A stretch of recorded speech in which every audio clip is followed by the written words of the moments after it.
Hello আমার প্রিয় বন্ধুরা আজকে আমার একটা বন্ধুর বাড়িতে এসেছি। আমার ছোটবেলার বন্ধু বুড়ো নাম। আর ওর বাড়িতে ও কাজ থেকে এসছে, আসা মাত্রই ও যখন রেলিং এ হাত দিচ্ছে তখন ও কারেন্ট খাচ্ছে। তা আমি ফোন করা মাত্রই আমি ছুটে চলে আসি। তার আগে তোমরা একটু চলে আসো সামনে।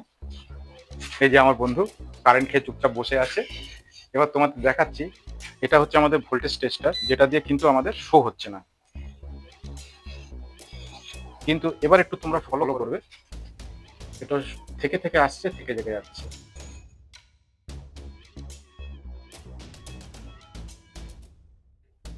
তো আমার প্রিয় বন্ধুরা তোমরা দেখলে যে কি হারে কারেন্টটা এখানে শো হচ্ছে, 42+ হচ্ছে। তা খুব ধরছে আর ছাড়ছে। এই সমস্যাটা কি কারণে হয়ে থাকে তোমাদের বলতে দিস?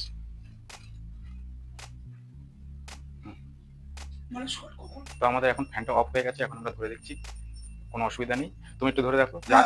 আমাকে বলার আওয়াজই বন্ধ হয়ে গেছে শর্ট খেয়ে।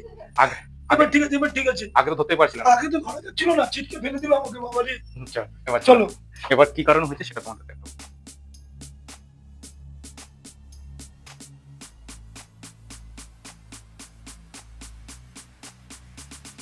এই যে এইটা,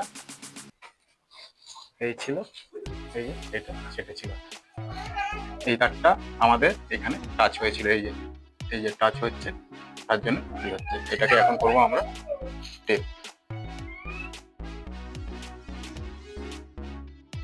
আরো একটা ক্ষেত্রে হয় যে এই তারগুলো যেগুলো আছে এগুলো এই বডিতে থেকে গিয়ে এখান থেকে ইনসুলেশনটা সরে গিয়ে তখন গিয়ে আবার হচ্ছে যখন টাচ হয় সেই ক্ষেত্রে গিয়ে আমাদের এই টোটাল এই রডের সঙ্গে গিয়ে আমাদের ফ্যানের হুকের সঙ্গে গিয়ে টোটালটা বডি হয়ে যায়, তখন গিয়ে আমাদের সমস্যাটা হয়।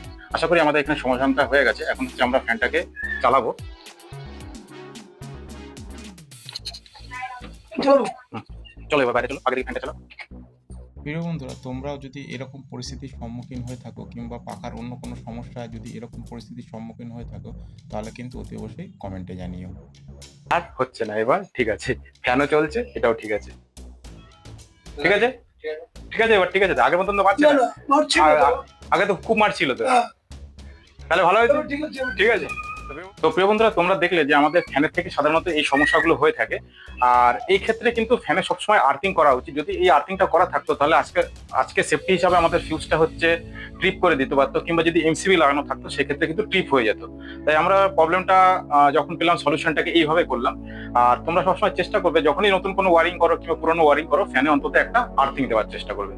তো প্রিয় বন্ধুরা তোমাদের কাছে ভিডিওটা কেমন লেগেছে অবশ্যই কমেন্টে জানিও। ভালো লাগলে প্লিজ প্লিজ একটা লাইক করো। তো তোমাদের সঙ্গে দেখা হচ্ছে নেক্সট ভিডিওতে, ততক্ষণের জন্য টাটা।